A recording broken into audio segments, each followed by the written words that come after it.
Hi, my name is Ella, and guess what time it is? It's cookie time! This year, I'm planning on selling 200 boxes or more. Please help supporting my troop by buying 1 boxes or maybe even 2 if you want to.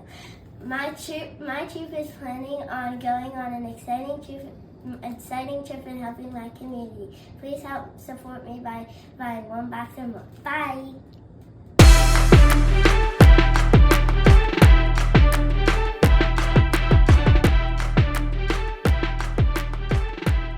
What's up, everyone? Welcome to This Day in Philly Sports History for January 21st, 2025. I'm your host, Jim Montgomery. Welcome to a very, very, very cold Tuesday edition of the podcast. It is Tuesday, so that means it's time for a little bit of positivity / motivation.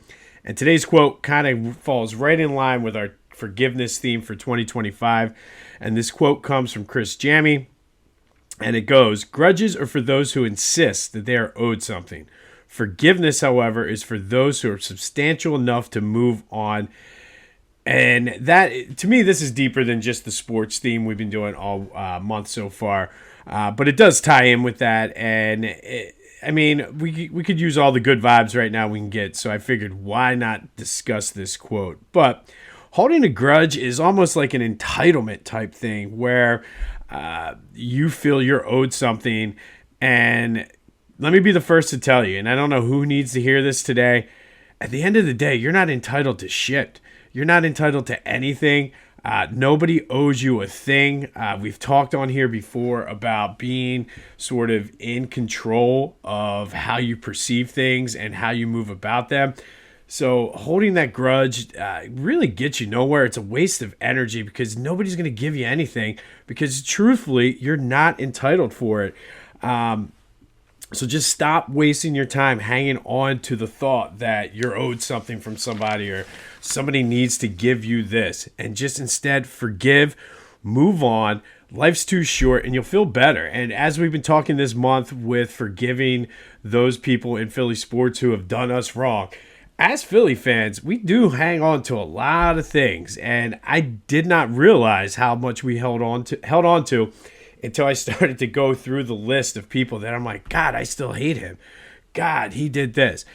But I do think that it does feel good, and half of it's tongue-in-cheek with the sports aspect of it. But in your real life, just go out, forgive, move on. Life is way too short. Enjoy the journey. And I think tying it back to Philly sports, too often we're not enjoying the journey. And I'll get more into this when we start on the Eagles coverage. But the whole ripping Jalen Hurts for his passing stats and things like this. We're in the NFC Championship Game for the second time in 3 years. Enjoy the ride. You might be holding a grudge against somebody who's a friend, a family member, whoever, and you're missing out on so much. So enjoy the ride, forgive, don't hold those grudges because life is way too short. And truthfully, holding a grudge is a sense of entitlement. And I don't know if anybody's ever told you this, but truthfully, and this is something my dad used to say when I was a kid a lot, nobody owes you anything. You got to go out there and get it.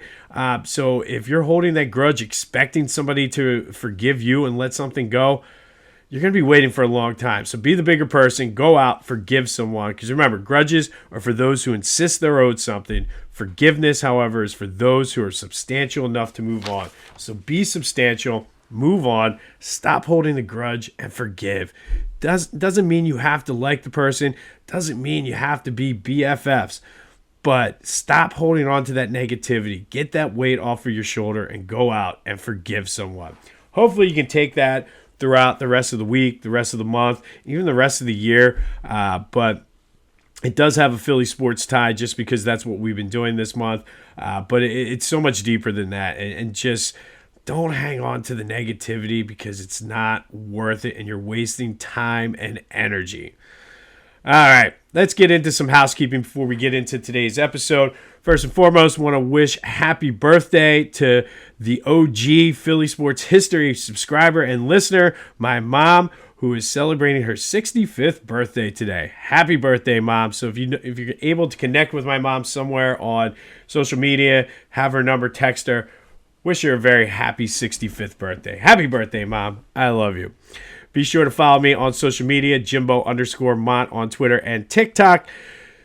On Instagram, at Philly Jimbo. Subscribe to the YouTube channel, Jimbo_Mont. Continue to spread the word as we grow this thing. Have some things in the work. Just need to find the time to do it. Was messing around with a new camera setup yesterday. Realized I didn't have all the pieces. So hopefully later this week, you'll have a different view of my lovely face. And then, as Ella said at the beginning of this podcast, buy the Girl Scout cookies. All the stuff you need is in the description. Look, you're going to buy them anyway. Why not buy them from Ella and help out her Girl Scout troop? Check out my boys at, excuse me, still getting over this cold, plus the screaming at the Eagles game on Sunday. But check out my boys over at the On Pattison newsletter. It gets delivered right to your inbox. We're featured in there a couple weeks. Some very good Eagles and Sixers and Flyers and Phillies coverage in there. So go check them out. It'll get delivered right to your inbox. All right, speaking of those Sixers, tonight they're in Denver. No Joe. Super. Excuse me, and that's how I feel about the Sixers right now. I mean, not really much to get excited for in this game. They're out on the West Coast. No Joe. We'll update you tomorrow. If you want to celebrate the fact and protest the Sixers, go to Philly Goat. They have a whole line of just disgruntled Sixers fans and toxic relationships with Philly sports. Oh, my goodness. I apologize for this. I was fine all morning. Excuse me, until I started talking. But Philly Goat has you covered with anything you want to complain about the Sixers for. They have you covered. Go check out their site. Be sure to use that promo code Jim Montgomery to take 10% off your order. That's phillygoat.com. Promo code Jim Montgomery to take 10% off. And then be sure to check out my boys over at the Clashing Conferences podcast, doing great things with their Sports Fan Network. And that is available wherever you get your podcasts as well as on YouTube. Oh, my goodness. And I never do this. I'm putting in a cough drop for the rest of the show. Oh, again, I apologize. Flyers are in action tonight down at the Wells Fargo Center, taking on the Red Wings. Looking for their sixth game in a row with a point. So hopefully they can continue their momentum as we hit into almost February. This year is just flying by. All right, so let's talk about the Eagles. And a lot of the big story was just complaining about Jalen's passing or lack thereof. And look, I get it. I absolutely get it. The passing game has been anemic. But in all honesty, they haven't needed it. And the games they needed the passing game, they've been able to pass the ball when they needed to. They're going to need to pass the ball on Sunday. That's going to go without saying. So, but I think it goes back to just enjoy the ride. I mean, think about this. Like, Jalen's going to have his haters. There's going to be people that come out and say, oh, he's this, he's that. But at the end of the day, the dude is a winner. And sure, he might be a little banged up on Sunday, but trust me when I say I'm confident with Jalen Hurts leading us into the NFC Championship game. I mean, the dude wins, does what he needs to do, makes the plays when he has to. Nick Sirianni spoke yesterday. A lot of those checkdowns were things that, or not checkdowns, but audibles that he checked into. Really seemed to pay dividends. So as far as I'm concerned, just enjoy the ride. We're in the NFC Championship game. We're one win away from our second Super Bowl in 3 years. And if you're an old school Philly fan, let that sink in. 2 Super Bowls within 3 years. Enjoy the ride. His knee is gimpy. We'll see what happens as the week goes. Probably won't get much of an update until Wednesday, but they're probably going to be forced to pass, so he's going to have to make plays, and I'm confident in the fact that he's going to make those plays. I don't think he was passing that bad until the snow came, and both teams kind of relied on the run once the snow came. So I think the conditions and the situation dictated that, but I'm not as concerned as everybody else is. I'm more concerned with the knee. Because if he's not able to make those runs and take off for first downs, that's where we could run into a problem. Because in looking at the game tape and highlights and just what I saw in the stadium the past 2 weeks, the receivers have got to do a better job of getting open more consistently too. They're not doing him any favors, but we will continue to update him and Quinyon on their injuries. I do think both of them should be good to go. They might be a little limited, but both have said we'll see how the week goes. And I really don't think there's any way Jalen's not going to play. I think Q said he's fine. I think they'll be okay, but we'll continue to monitor it as we go.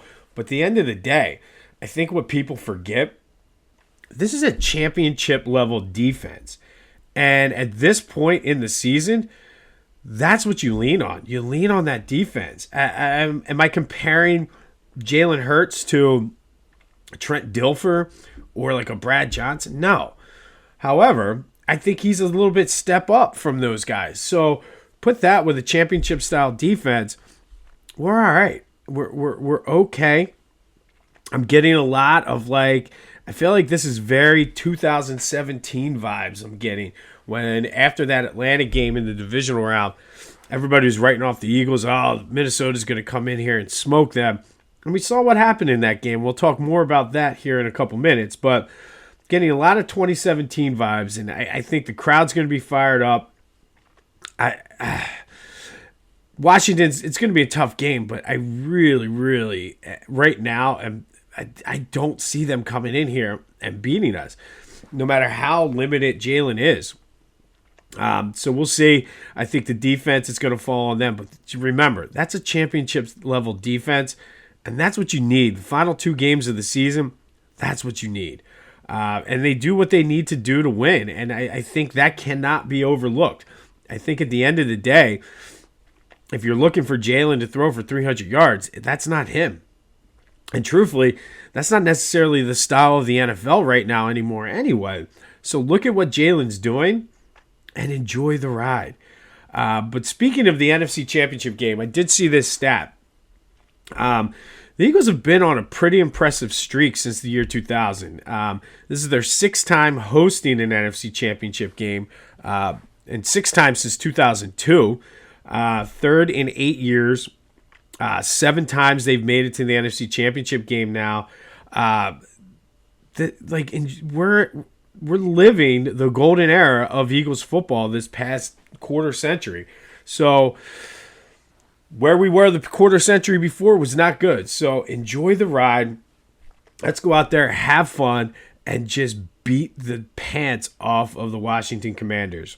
The Eagles Commanders do have one previous playoff experience. We talked about it a couple weeks ago, and that was the 1990 wildcard game where Washington beat the Eagles 20-6.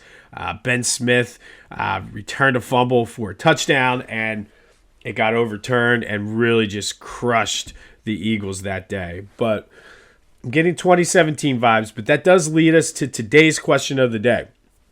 What's your confidence level here on a Tuesday? All things considered.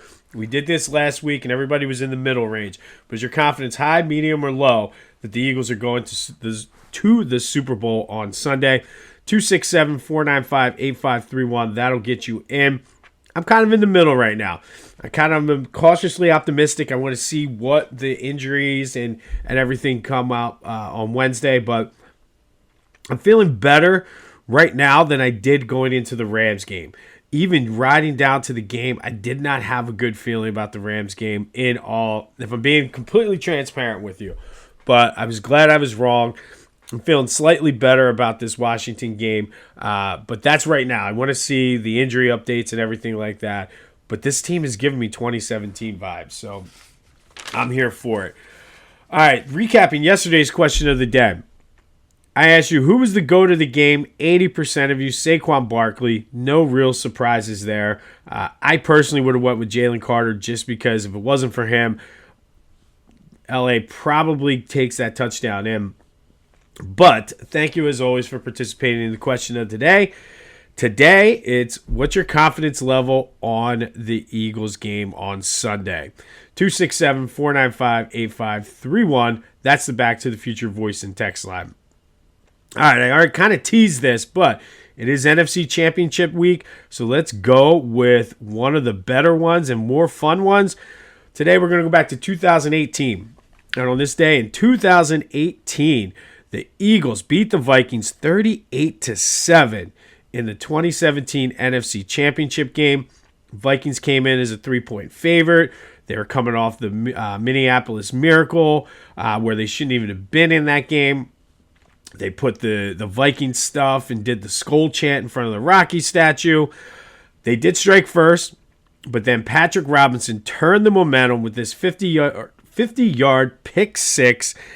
And then after that, the legend of Nick Foles was born. He had Alshon Jeffrey right before half with a 53-yarder. And then the flea flicker in the third quarter put the game away. Eagles win 38-7. Punched their ticket to Super Bowl 52. And it was an easy coast. Very, very few times, because usually we leave early if a game is like this. But I never remember a game where most of the third quarter and the entire fourth quarter, we're just partying it up in the stands, waiting for the trophy presentation. But on this day, the legend of Nick Foles was born as he beat the Vikings 38-7. Patrick Robinson got it started. Alshon Jeffrey got in the act. Torrey Smith got in on the act. LeGarrette Blount scored a touchdown. Jake Elliott was kicking field goals. And we go on to Super Bowl 52. And then finally today, our forgiveness for 2025. This is another biggie. We're going to forgive Terry Francona. Terry Francona was manager of the Phillies from 1997 to 2000. Compiled a 285, 363 loss. Averaged 90 losses a season, including 94 in 1997. And then 97 losses in the year 2000 before he got fired. They never finished higher than third place and really was just symbolic of those post-1993 teams where they were trying to figure it out. They had some young guys. They were bringing in some aging free agents. They were just not very good teams. And Terry Francona certainly did not help the cause at all. Of course, though, he goes to Boston and then to Cleveland and magically learned how to be a manager. Took those teams to 11 postseason appearances, 3 World Series, and including 2 World Championships. However, I do say that first one in Boston, that was not his team. He just came into a ready-made situation and just his job was to not screw it up. I still say that. But this is about forgiveness. So Tito Francona, I forgive you. I forgive you for using Philadelphia as a training ground to make all your mistakes, which you made a lot of when you were manager here. I forgive you for sucking as our manager. You certainly did not do anything to make those players better. And then I forgive you for learning all magically how to manage as soon as you leave Philly. And all of a sudden, people are saying you might be a Hall of Fame manager. You certainly were not a Hall of Fame manager in Philadelphia. But all of that aside, I forgive you because I'm not entitled to you owing me anything like we said in the quote. So Tito Francona, I forgive you. I feel better. I feel like that weight has been lifted off my shoulder. The vibes are good heading into Washington on Sunday, and we need all the positive vibes we can get. So Terry Francona, I forgive you. On this day in 2018, Eagles beat the Vikings 38-7 in the NFC Championship game to go on to Super Bowl 52. The legend of Nick Foles was born on this day. I shouldn't say the legend of Nick Foles was born. I guess he had the 7 touchdowns, the 27-2 year. But maybe BDN was born this day. Who knows? But Nick Foles had his coming out party, carried that momentum to a Super Bowl victory. We'll have more on the Eagles Commanders as we go through the week, especially when it comes to Jalen and Quinyon's injuries. But you got to enjoy the ride, man. This is a special team. I'm getting good vibes from this team. But let me know what your confidence level is. Is it high, medium, or low on a Tuesday heading into this week's game? And remember, forgive people. It's not worth it. Grudges are for those who insist they're owed something. Forgiveness, however, is for those who are substantial enough to move on. And again, nobody owes you anything. Nobody's going to give you anything. I apologize for my my coughing spell halfway through this show. I will be better tomorrow, I promise. But this has been This Day in Philly Sports History for January 21st, 2025. Be sure, if you can, to say happy birthday to my mom. And until next time, I'll see you when I see you.